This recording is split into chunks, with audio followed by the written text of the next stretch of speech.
நம்ம சேனல்லேருந்து தொடர்ந்தாப்பலாம் நீங்கள் வீடியோக்களை பார்க்க நினச்சிங்கன்னா இதுவரை நம்ம சேனலை சப்ஸ்கிரைப் பண்ணுங்க. சப்ஸ்கிரைப் பண்ணுங்கள். கீழே பெல் சிம்பல் இருக்கும், அதையும் கிளிக் பண்ணுங்கள். சரி, வாங்க நம்ம வீடியோக்குள்ளே போகலாம். வணக்கம் நண்பர்களே.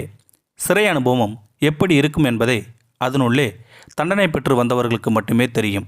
நீங்களும் டாக்குமெண்ட்ரி எடுக்கவோ அவர்களுக்கு சிறப்பு பரிசு அளிக்கவோ செல்கிறீர்கள் எனில் அவர்களை பக்காவாக எப்படி நடந்து கொள்ள வேண்டும், எதெல்லாம் பேச வேண்டும், எதெல்லாம் பேசக்கூடாது என்று தயார்படுத்தி வைத்திருப்பீர்கள். எனவே பொதுவாக சிறை கைதிகளின் அனுபவத்தை அவ்வளவு எளிதாக அறிந்து கொள்ள முடியாது.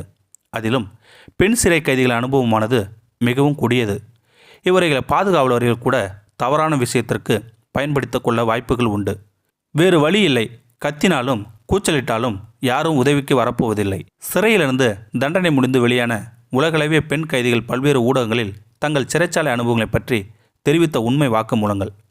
சீரான இடைவெளியில் எலக்ட்ரானிக் ட்ரிம்மர்கள் தரப்படும். அதுவும் சுவரோடு மாட்டி வைக்கப்பட்டிருக்கும். பெண் கைதிகள் வரிசையாக சென்று குளியலறையில் அதை பயன்படுத்தி முடியை ட்ரிம் செய்து கொள்ளலாம். ஆனால் சில பெண் கைதிகள் மட்டும் ட்ரிம்மரின் எதிர்முனை பயன்படுத்தி அதை ஒரு அடல்ட்டையாக பயன்படுத்தி கொள்வார்கள். சிறையில் பெண்களுக்கு அதற்கான ஒரே தீர்வு பெண்கள் மட்டுமே. பெரும்பாலான பெண்கள் இத்தகைய செயலில் ஈடுபடாக வேண்டியது அவசியமாக அல்லது கட்டாயத்தில் நடக்கிறது. ஊரணை சேர்க்கை, லெசோபியன் கே என்று மட்டுமல்லாது ஸ்டெராய்ட் உறவியில் இருக்கும் பெண்கள் கூட வேறு வழியின்றி இத்தகைய உறவில் இணைந்து விடுகிறார்கள். சிறையில் கொடுக்கப்படும் வேலைகளை சரியாக செய்யவில்லை என்றால் தண்டனை நிச்சயம் உண்டு. ஆனால் செய்த வேலைக்கான உணவு மட்டும் சரியாக கிடைக்காது.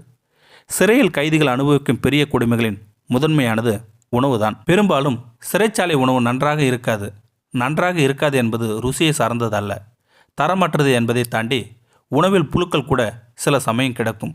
சிலர் திறமையானவர்கள் கூட கையில் கிடைக்கும் பொருளை வைத்து ஏதுவது உருவாக்குவார்கள். கைவினைப் பொருள் போலவோ அலங்கார பொருள் போலவோ வடிவமைப்பார்கள். சிலர் தங்களுக்கு தேவையானது உருவாக்கி கொள்வார்கள். இதில் அடல்ட் கருவிகளை உருவாக்கி பயன்படுத்திக் கொள்வர்களும் இருக்கிறார்கள்.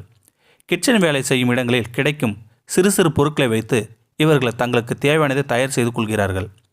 சிலர் பாதுகாவலர் தளர்வாக நடந்து கொள்வார்கள். சிலர் மிகவும் கடுமையாக நடந்து கொள்வார்கள்.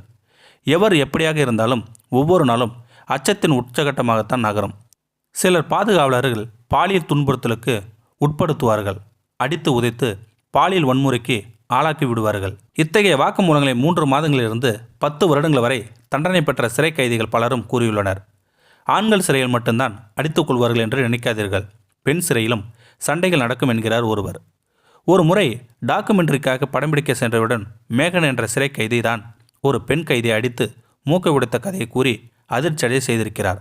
மூக்கை உடைத்து, விரலை உடைத்து, வாயை கிழித்தேன் என்று எதிகமோனையாக பேசி அச்சத்தில் ஆளை செய்திருக்கிறார் அந்த பெண் கைதி. சிறையில் போதைப் பொருள் பயன்படுத்துவர்களும் இருக்கிறார்கள். அது கிடைக்காதவர்கள் வேறு சில பொருட்களை போதையாக பயன்படுத்திக் கொள்வார்கள். உதாரணமாக காப்பி தூளை மூக்கு வழியாக உறிஞ்சி அதன் மூலம் போதையை ஏற்றிக்கொள்வார்கள் இருக்கிறார்களாம். சிறையில் அடைத்து வைக்கப்பட்டிருப்பது மட்டும் தண்டனை அல்ல. உண்மையான தண்டனை சுகாதாரமின்மைதான். அங்கே எனக்கு இந்த வசதி வேண்டும் என்றெல்லாம் கேட்க முடியாது. சிறை அறையில் தேவை இருப்பதை விட தேவையில்லாதது தான் அதிகம் வரும். பூச்சிகள், பேன், பொடுகு, அரிப்பு தொல்லை என்று பல பிரச்சனைகள் ஏற்படும். இது யாரோ ஒருவருக்கு மட்டுமல்ல, சிறையில் இருக்கும் பெரும்பாலானவர்களுக்கும் இருக்கும். சிறையில் இருப்பதிலேயே பெரிய தண்டனை தனிமைதான். சிலரை தனி அறையில் தான் அடைத்து வைத்திருப்பார்கள். அவர்கள் குறிப்பிட்ட நேரம் தவிர வெளியே எங்கேயும் செல்ல முடியாது. தங்களுக்கு பிடித்தவர் பற்றி நினைத்து கொண்டிருந்தாலும் கூட ஓரொரு நாளில் அந்த இனிய நினைவுகள் கூட ரணமாக மாறிவிடும். அவர்களை எல்லாம் பிரிந்து இப்படி சிறையில் கிடைக்கிறோமே என்ற ஆதங்கம்தான் மீதம் இருக்கும். சிறையில் இருக்கும் அனைவரும் ஒவ்வொரு குணாதிசயங்கள் கொண்டிருப்பார்கள். சிலர் சிறையில் இருந்தாலுமே கூட தினங்கள் தங்கள் சுத்தமாக வைத்துக்கொள்ள விரும்புவார்கள். சிலர் சுகாதாரம் இல்லாமல் நடந்து கொள்வார்கள்.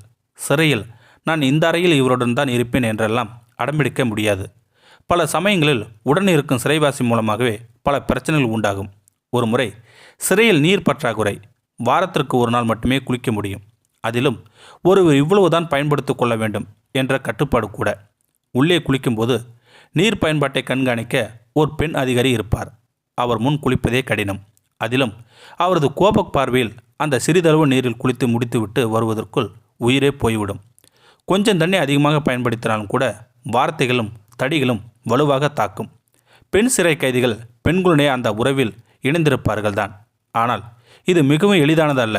அதே போல நினைக்கும் போதெல்லாம் இந்த உறவில் இணைய முடியாது. அடிக்கடி இப்படியான உறவில் இணைவதோ யாரானோ அறிந்தார்ந்தாலோ அல்லது இப்படியான உறவில் இணைந்து மாட்டிக்கொண்டாலோ அதற்கான தண்டனை தீவிரமானதாக இருக்கும். அதேபோல இந்த உறவில் இணைத்தபடி எல்லாம் இணைய முடியாது. கிடைக்கும் குறுகிய காலகட்டத்திற்குள் விருப்பத்தை நிறைவேற்றி கொள்ள வேண்டும். பாதுகாவலுடன் மாட்டிக்கொண்டால் வாழ்நாள் முழுக்க மறக்க முடியாத தண்டனைக்கு ஆளாகக்கூடும். சிறை வாழ்க்கை குறித்து பெண் கைதிகள் கூறும் திடுக்குறும் உண்மை வாக்குமூலங்கள் இருப்பதிலேயே பெரிய அபாயம் என்னவெனில், எப்போதும் எந்த சிறை கைதிகள் சைக்கோ போல நடந்து கொள்வார் என்பதுதான். தனிமை, விருத்தி, கோபம், இயலாமை என பல காரணங்களால் திடீரென அவர்களுக்கு தெரியாமல் காட்டு மிராண்டி போல நடந்து கொள்வார்கள்.